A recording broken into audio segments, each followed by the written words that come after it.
Hello and welcome to True Crime Rocket Science, the most authentic voice in true crime. Well, I don't know where you are in the world, but where I am, it is cold, it is grey, and it is wet. Whatever the weather, grab a cup of coffee and let's go through three important updates in terms of the Gabby Petito case. We're racing towards the 1-year anniversary of what some called a Shakespearean tragedy, when Gabby and Brian embarked on their summer epic. There are certainly true crime cases where the scale of catastrophe is so heartbreaking, even in the scale of a single young life tragically and unnecessarily lost, that it seems truly deserving of these words.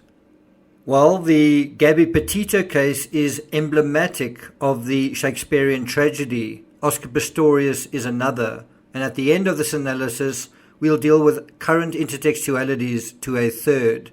Before we get to that, if you haven't subscribed to this channel, please do like, share, leave a comment, and let's get started. So the first aspect I want to deal with are revelations in Brian's notebook. 11 days ago, Newsweek reported that the real target of the Petito lawsuit, and remember it was revised to some extent not that long ago, the real target, wait for it, Brian's notebook. Now, if we, the true crime community, were disappointed not to see the notebook or its contents, and I remember I was, I'm sure you were too. Remember that notebook was salvaged from the same swamp where Brian's skeleton turned up. Well, imagine how Gabby's family must feel about it. Imagine how they must feel about not being able to see this or get this final glimpse into the circumstances of what happened to their daughter. So it feels like the last piece of this puzzle, and it's felt that way since the time we heard that a notebook was one of the items seized in Mayakachi Creek National Park, right? The environmental park. Now, according to Newsweek, quote, lawyers for both families acknowledge the notebook is a focus of the newer court action, end quote. Stephen Bertolino sounded, I thought, a little cryptic when he said the following, quote, this lawsuit will most likely not be defended, and the Petitos will have gained nothing more than a piece of paper that tells them what everyone already knows, which is that Brian was responsible for Gabby's death, as indicated by the FBI, end quote.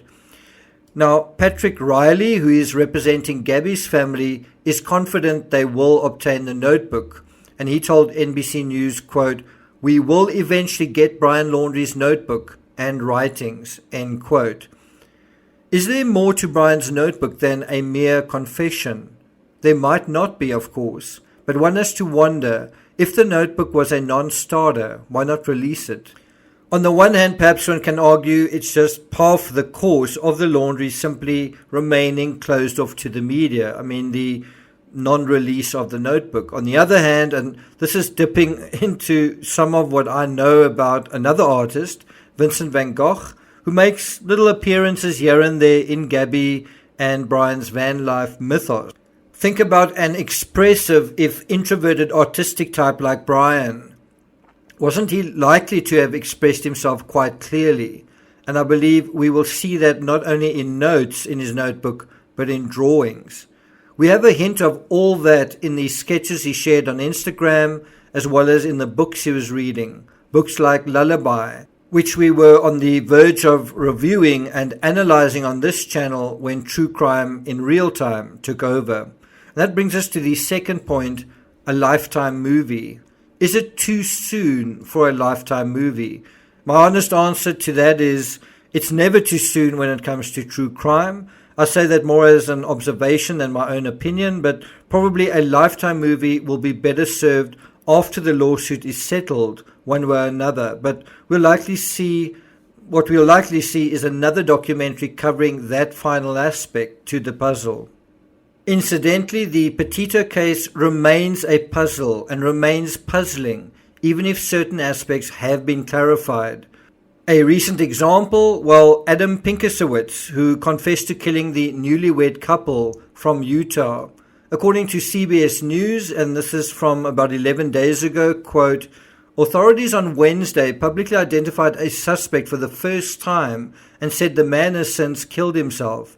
Adam Pinkersowitz confessed to killing the 2 women before his death, the Grand County Sheriff's Office said in a statement. Pinkersowitz, am I pronouncing it right? Used to work at the same McDonald's restaurant as Crystal Turner, 38, who was gunned down along with her wife, Kylan Schult, 24. They were found dead August 18 near Moab, a tourist town known for its sweeping desert landscapes. They were camping in the South Mesa area of the LaSalle Mountains, and Pinkersowitz was in the area too. Pinkersowitz fled Utah and killed himself within weeks of the slayings, and that's according to Sheriff Stephen White. Police are identifying him publicly now because they recently learned of the confession. According to Sheriff White, Adam Pinkersowitz told another party that he had killed 2 women in Utah and provided specific details that were only known to the investigators, and they don't believe there are any other suspects. That's the end of the quoted section. Since there's been no trial in the Petito case or the newlyweds, there remains nevertheless a sense of lingering doubt, a lack of closure, a sense of uncertainty and not real finality about precisely what happened. So you pay all this attention to a case and then end up not really knowing what really happened. What is the true dynamic of Gabby's relationship with Brian? And that is obviously something that the Lifetime movie is going to have to navigate and interrogate and try to answer in an authentic way. Were recreational substances a factor, and if so, how much? And what happened following Moab? What exactly happened? I do think the Petitos make a salient point when they say, despite Brian returning without Gabby, and in spite of her parents trying to call, they were worried, calling them to try and find out, they went camping regardless. Meanwhile, the Laundries have defended their silence throughout Gabby's disappearance, claiming it's what most people would and should do. Do you think that's true? And that brings us to the third and final aspect, intertextuality. In a scenario of someone who is missing, and in the Petito case, both Gabby and Brian were missing persons before they turned up dead, it's a completely different matter maintaining silence. You find someone by providing information. It's harder to find them by not doing so. Obviously, the situation between Gabby and Brian was quite different. Gabby was sought because she was thought to be in danger, but first and foremost as an innocent victim. Brian was sought because he was not innocent, although an aspect that is often overlooked is that his life was, by hook or by crook, in danger as well, which is why the public weren't told he was armed while he was on the run. If you recall, at least one Brian lookalike narrowly escaped harm in a guns-drawn type standoff on the Appalachian Trail. Now, imagine if similar confrontations had occurred between the public, folks like Dog the Bounty Hunter and people they thought might be Brian Laundrie. Can you imagine what could have happened then?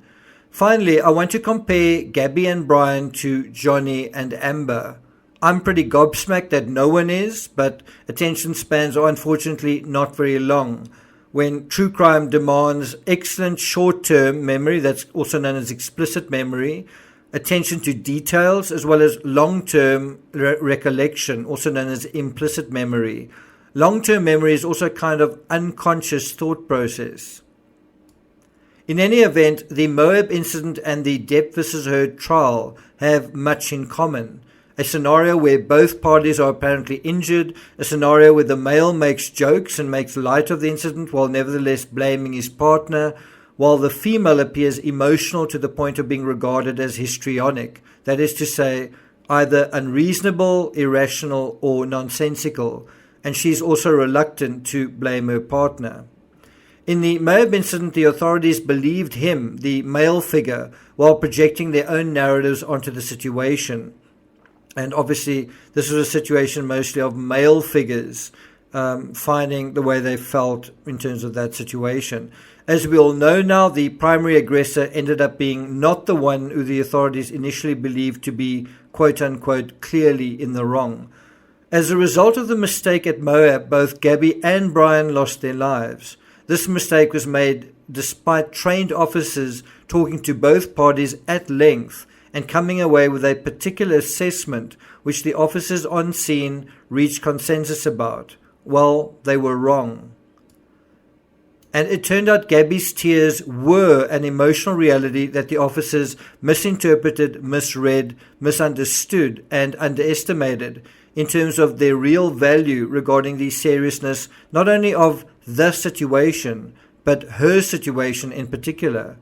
Despite eyewitnesses, obvious injuries, and an officer being told by a witness that, quote, the male was hitting the female, unquote, somehow another reality was conjured. And there are quite a few stories you can read about this. Gabby Petito case, dispatch recordings show Utah police were told male struck female. Then there's this one from People magazine, dated September 20th, 2021. 911 caller said he saw Brian Laundrie hitting Gabby Petito. His specific words were, gentleman was slapping the girl. And then from the Deseret publication, new footage, that was when the body cam was released, of Gabby Petito incident highlights the complexities of something, according to experts. I think it's fair to say that in the current era, this era where we have access to so much information, but also so much noise, there are not only poor levels of comprehension, but also poor levels of concentration. In short, we're a society that struggles to listen. We're a trigger-happy society, but one that also struggles to pay attention. I'm a good reader and researcher, but I find it quite difficult to pay attention to small talk. Someone who might be complaining about what's going on at their work, even if it's someone close to me, a friend, a family member, even my girlfriend. At least I'm aware of it though, and I do try to listen. And this is because distraction and short attention spans are almost programmed into us. If we're not interested in someone or something, we just change the channel. If we're not interested in something that we are listening to, we can just scroll away. And what that invariably does is erode our ability to stay with something, to think at all, never mind think critically or remember things accurately. The short-term, throwaway nature of what we fixate on is also the reason long-term memories are so defective, so impoverished in our society. So less than a year after one Shakespearean tragedy, we have another. Is Amber Heard the next Gabby Petito, or is Johnny Depp Gabby Petito?